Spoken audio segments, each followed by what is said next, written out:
Battlefield Earth is the John Travolta mega blockbuster hit movie where he showed the world what would happen if Neil Breen had a lot more budget but a lot less talent.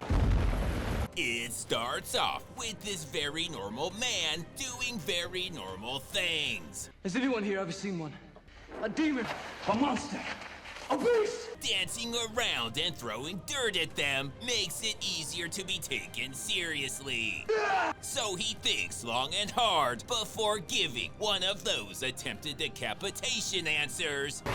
Checkmate, motherfucker! He tells him he believes that's their fate. Only if you believe in fate. The realization that he only believes it if he believes it sends him into existential crisis. Now that he's rocked his motherfucking world, he's got better shit to do, like slaying dragons with fucking golf clubs. Now that he's a hero, they celebrate by eating glass. Sharp. Until thankfully, someone finally puts an end to this insanity. The Seagal-looking one tries to get away, but oh shit, there's stairs, and says fuck that, and chooses death before his honor. He's just here to kill mythological beasts with sporting equipment and doesn't want any part of this. So he calls Artax, who lets the sadness overtake him. So it's just him and his wits when he comes across this insane obstacle, and while a smarter man would just go around, smarts for pussies, so he runs through it. He fails miserably, but failing like a man is better than succeeding like a bitch. But being a man is like the worst thing you can be, so they take him to HR for some reprogramming. Now things are going great, and they're having sweet gasoline fights when corporate catches them having fun and ruins everything. But cheer up. There's one bright side. One day, you're going to die. Thanks, that does help a little. Now there's a gang fight between different HR cliques that they're doing their damnedest to contain. But HR fights are no fucking joke, and nothing short of guacamole death can stop them. And even though there's an entire trough, they just take it from his hand because they're HR and they do whatever the fuck they want. Meanwhile, at the Nike factory, they're making good on their pledge for more female pilots. And oh my god, why are you bigots running? So they blast him right in the patriarchy and back to the re-education camp with you, which means go in a circle and throw him back out, but this time use a blue filter. Mind-blowing shit. Then a little game of keep away with this priceless heirloom. Look, motherfuckers, that Happy Meal was only available for a limited time. You can't just get one of those. And oh shit, I guess everything's blue because the air's deoxygenated. It's more than form. And they must have had the Disney science team working on this. Which means the oxygen must be hiding in the dumbest place possible. So he Super Mario's it. And oh, thank God for these oxygen drainage tunnels to protect them from the oxygen floods. But son of a bitch, they managed to squeeze through that pipe too. And nothing short of a six-finger John Travolta and Forrest Whitaker dressed like BDSM lions can save him now, so he's as good as... Holy fucking shit! Yes. Now they're all besties and out for a hike when this movie takes a very weird turn. So we're gonna pretend like this shit never happened, which pisses Travolta off. But fuck him.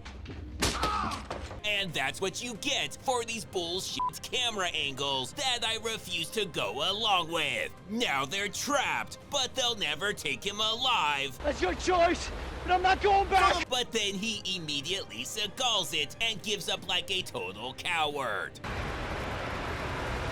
His punishment is he has to watch the rest of this train wreck pile of dog shit we're pretending is a movie, otherwise known as the Seagal Special.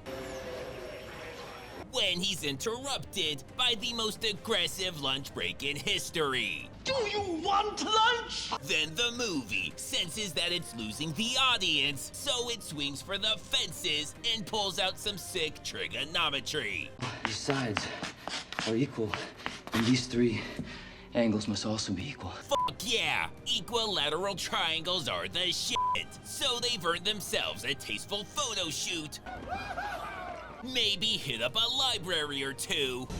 Which is when it decides maybe this shit should start going somewhere. We are an hour into it. I think we're ready. But think again, because it comes out swinging with some pulse-pounding internal transfer paperwork, To replace me as soon as my transfer goes through. salary scales, It could allow you to cut the workers' pay. annual evaluations, You've done a first-rate job here. and rocks your fucking socks with some intense MSDS training. You just found Appendix A. Nice! Then after teasing the big climax of a TPS report, and yes, they got the memo, we get a minor side story that involves flying around the country stealing gold, exploding necklaces, Has enough explosive to remove her head from her body. Mission Impossible spy shit, Man. and oh yeah, raising an army using 1,000-year-old fighter jets and nuclear bombs. But back to the good stuff, and things get juicy when we find out younger and less chinned Seagal, who I'm pretty sure is wearing his boots on the wrong feet, which is classic Seagal, has been embezzling. That you have been keeping 2 sets of books. But there's no way Seagal even owns a book, let alone 2. Isn't it interesting? No, not really. So anyways, after telling Travolta what a disgusting pig she is, In fact, she's one of the foulest looking females I've ever seen. he's given 7 days I'll now expect the rest of the gold in 7 days. to train his men to attack. Jonathan. Luckily, the army left behind a flight simulator they stole from the Marine Corps that still works despite the chewed crayons everywhere, and 7 days is plenty of time to turn 50 cavemen into pilots. Piece of cake. It's like breaking a horse. They're literally the exact same thing. They finish way ahead of schedule, so he decides to break out the ham beast by offering a tiny wheel and making monkey noises. That's straight. Which he immediately regrets when the first thing she tells him I've always known this was gonna be your destiny. is a load of bullshit. There is no fucking way you saw any of this stupid shit coming. It's freedom for all of us, for our children. Children? Of course, that is what you took from that. Fucking women. Now Forrest feels like the king of the world because of that wheel thing. But comes crashing back down when Travolta plays his trump card. A friendly bartender. Checkmate, bitch. I made a mistake. You're goddamn right. Now hold still so he can shoot your glass like a boss.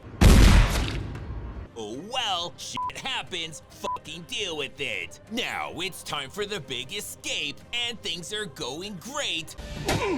When son of a bitch, Heavily armed and moving fast.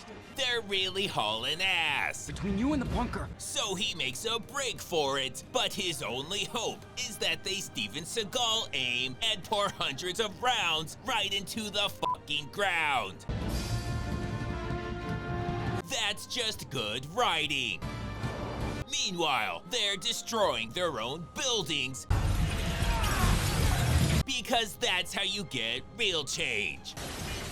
But don't worry, they're still hitting nothing but ground here when he decides to take matters into his own hands by doing a Seagal shot of his own.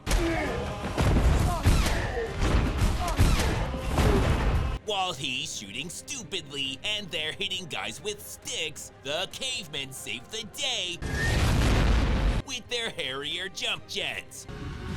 And there's not a plot hole in sight. Plus, they had a week of training, so they're basically the Blue Angels.